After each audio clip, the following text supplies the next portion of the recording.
কোথায় কোথায় হামলা হচ্ছে। ধরেন গণভবনে ঢুকে মানুষ বেদম জিনিসপত্র নিয়ে গিয়েছে, সংসদ ভবনে প্রবেশ করেছে, প্রধানমন্ত্রীর কার্যালয়ে ঢুকে গিয়েছিল মানুষ। আমরা শুনেছি পুলিশ হেডকোয়ার্টারে হামলা হয়েছে, পুলিশের থানাগুলোতে হামলা হয়েছে। তার মানে কি? এটা আসলে একটা সুনির্দিষ্ট কিছু জায়গায় হামলা হয়েছে যারা ক্ষমতার সঙ্গে জড়িত ছিল বা যারা ক্ষমতার এক্সেসিভ পাওয়ার এর চর্চা করেছে। তারা যখন মাঠ ছেড়ে চলে গিয়েছেন তাদের অনেক লোকজন থাকতে পারে সক্রিয়। যারা ধরেন এই ধরনের ভ্যান্ডালিজম করে, হামলা করে, মানুষজনকে জখম করে, হত্যা করে আমাদের যে বিজয়টাকে প্রশ্নবিদ্ধ করতে পারে, আমাদের বিজয়টাকে সারা বিশ্বের কাছে এক ধরনের দাগ মুখ যুক্ত করতে পারে। তো সেই বিষয়ে আপনারা সতর্ক থাকবেন। আমি মনে করি যে আমার ধারণা এই শিক্ষার্থীরা যারা আন্দোলন করছে, রাজপথে যারা ছিল, এরা আসলে এই কাজটি করে নাই। সবচেয়ে ভালো সংবাদ হচ্ছে যে ডক্টর ইউনূস উনি রাজি হয়েছেন বাংলাদেশের এই মুহূর্তে অন্তর্বর্তীকালী সরকারের প্রধান হিসেবে দায়িত্ব নিতে। আপনি যে ঘটনার পরিস্থিতি বললেন, বাংলাদেশে এই মুহূর্তে সবচাইতে বড় সমস্যা হচ্ছে বাংলাদেশে কিন্তু আসলে কোনো সরকার নেই। আপনার যে আইন শৃঙ্খলা পরিস্থিতি যে নিয়ন্ত্রণে আনবে, কে কাকে অর্ডার দিবে বা নির্দেশ দিবে, কে কাকে মানছে, কে কাকে বলছে, এই যে সবকিছু নিয়ন্ত্রণ করার যে একটা অথরিটি থাকতে হবে বাংলাদেশে, কিন্তু এই মুহূর্তে কার্যত সেই অথরিটিটা নাই। কালকে যখন উনি পালিয়ে গেলেন, শেখ হাসিনা পালিয়ে যাওয়ার পরে তো ওনার মন্ত্রিসভার কাউকেই দেখা যাচ্ছে না, তার সংসদের কাউকেই দেখা যাচ্ছে না, এবং বাংলাদেশে এই মুহূর্তে রাষ্ট্রপতি আছেন আর আছেন সেনাপ্রধান ওই অর্থে। যেই কারণে আপনার কিন্তু একটা হযবরল অবস্থা বা এক ধরনের নৈরাজ্যকর পরিস্থিতি সৃষ্টি হয়েছিল। সাধারণত বিপ্লবের পরে এটা হয়। বিপ্লব পরবর্তী সময়ে যখন কোনো কার্যকর রাষ্ট্র বা রাষ্ট্রে কোনো কার্যকর সরকার ব্যবস্থা থাকে না, তখন কিন্তু একটা এরকম মারামারি, লুটপাট, হুলস্থুল শুরু হয়ে যায়। তবে আসার কথা হচ্ছে আমাদের দেশে গতকাল যেটা শুরু হয়েছিল বিকেলের দিকে, এটা কিন্তু মোটামুটি রাতের মধ্যেই নিয়ন্ত্রণে চলে এসেছে। যেটা হচ্ছে যে আপনি যেটা বললেন যে বিভিন্ন ধর্মাবলম্বীদের বাড়িতে বা জাতিসত্তার বাড়িতে বা ধর্মীয় উপাসনালয়গুলোতে যে হামলা বা হুমকির যে আমরা খবর পেয়েছিলাম সন্ধ্যার দিকে, এটা কিন্তু বেশ বড় আকারে পাচ্ছিলাম আমরা সামাজিক যোগাযোগ মাধ্যমে।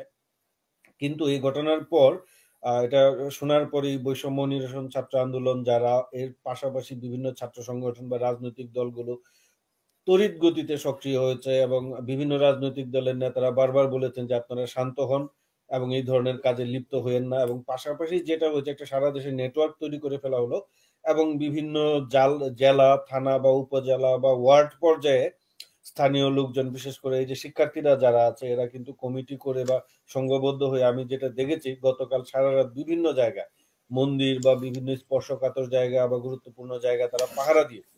সেখানে শিক্ষার্থীরাই ছিল মূলত।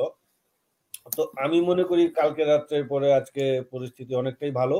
আইন শৃঙ্খলা পরিস্থিতিও স্বাভাবিক পরিস্থিতির দিকে ফিরছে। তবে এই জায়গায় আমাকে একটু একটা জিনিস বলতেই হবে, কার্যত এখনো কিন্তু বাংলাদেশে ক্ষমতার কেন্দ্রে রাষ্ট্রপতির পাশাপাশি সেনাবাহিনী আছে। সেনাবাহিনীর উচিত ছিল কিন্তু এটাকে নিয়ন্ত্রণ করা। তাদের, ঠিক আছে, তারা বিজয়ী যে শক্তি বা বিপ্লব যারা সম্পন্ন করেছে তাদের পক্ষে থাকবে বা তাদের সঙ্গেই থাকবে। পাশাপাশি কিন্তু আপনার উচিত ছিল মাঠ পর্যায়ে টহলটা বজায় রাখা এবং এই ধরনের বিশৃঙ্খল পরিস্থিতি যেন না হয় সে বিষয়ে পদক্ষেপ নেয়া।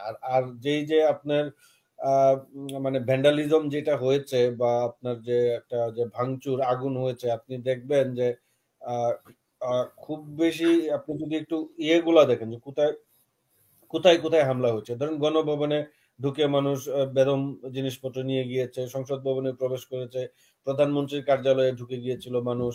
আমরা শুনেছি পুলিশ হেডকোয়ার্টারে হামলা হয়েছে, পুলিশের থানাগুলোতে হামলা হয়েছে। তার মানে কি? এটা আসলে একটা সুনির্দিষ্ট কিছু জায়গায় হামলা হয়েছে যারা ক্ষমতার সঙ্গে জড়িত ছিল বা যারা ক্ষমতার এক্সেসিভ পাওয়ারের চর্চা করেছে।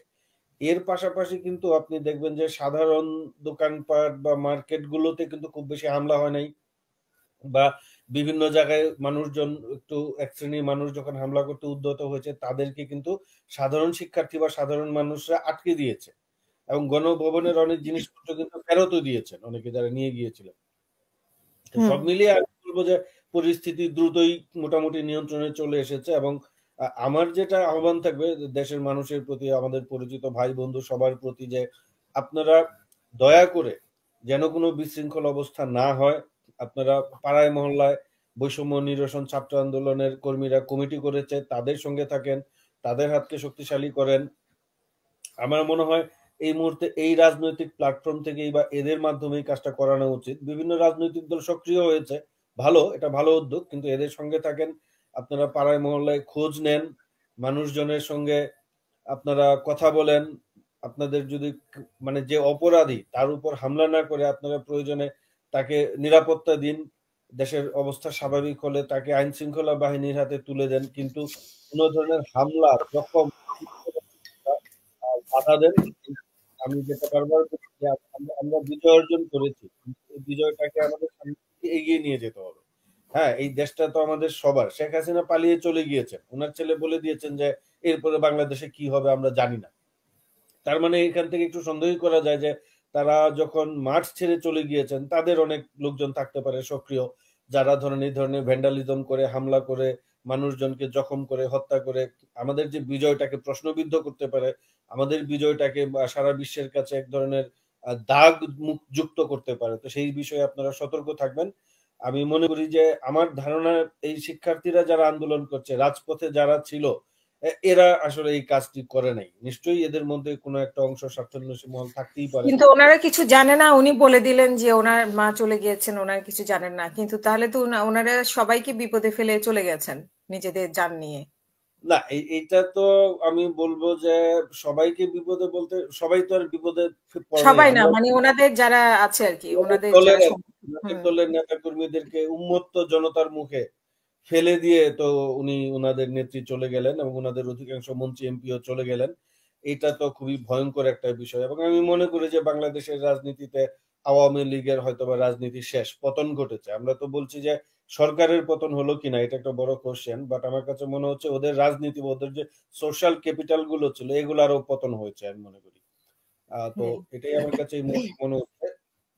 আর সর্বশেষ আমি যেটা জেনেছি যে ঢাকার বা সারা দেশের পরিস্থিতি আজকে সকাল থেকে অনেকটাই স্বাভাবিক। কোথাও কোনো হামলা বা দাঙ্গা হাঙ্গামার খবর পাওয়া যায় নাই। কারণ সেনাবাহিনীও গতকাল রাত্রে বেশ কিছু জায়গায় টহল করেছে এবং থানায় যেটা হামলা হয়েছে এটা খুব সম্ভবত, আমি যেটা জেনেছি যে বাংলাদেশের পুলিশ বিভাগে কিন্তু এখন কোনো ইয়ে নাই, টপ অফিসিয়ালদের কাউকেই খুঁজে পাওয়া যাচ্ছে না। আইজিপি, তারপরে বিভিন্ন কমিশনার, ডিআইজি, এই লেভেলের কোনো কর্মকর্তাকে খুঁজে পাওয়া যায়নি গতকাল সন্ধ্যা থেকে। তারা আত্মগোপনে চলে গিয়েছেন বা পালিয়ে গিয়েছেন।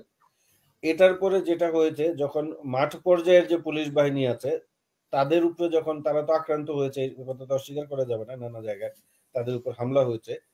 এখন ওই মুহূর্তে তাদেরকে পরামর্শ বা নির্দেশনা দেওয়ার কিন্তু কেউ ছিল না।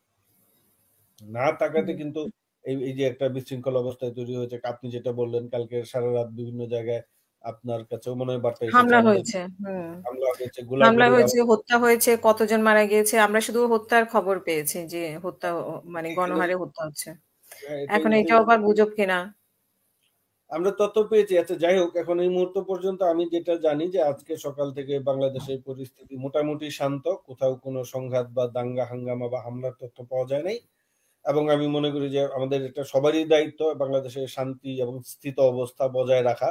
এটা আমাদের জন্য খুবই গুরুত্ব। আর সবচেয়ে ভালো সংবাদ হচ্ছে যে ডক্টর ইউনূস উনি রাজি হয়েছেন বাংলাদেশের এই মুহূর্তে অন্তর্বর্তীকালীন সরকারের প্রধান হিসেবে দায়িত্ব নিতে। এবং আমার মনে হয় উনি যেহেতু প্রকাশ্যেই বলেছেন যে উনি দায়িত্ব নিবেন বা নিচ্ছেন, তো নানা ধরনের যে কথাগুলো ঘুরে বেড়াচ্ছে কালকে রাত থেকে, এ হামলা করেছে, ও হামলা করেছে, পাল্টা প্রতি বিপ্লব হচ্ছে, সেই সংখ্যাগুলো কেটে যাবে বলে আমি মনে করি।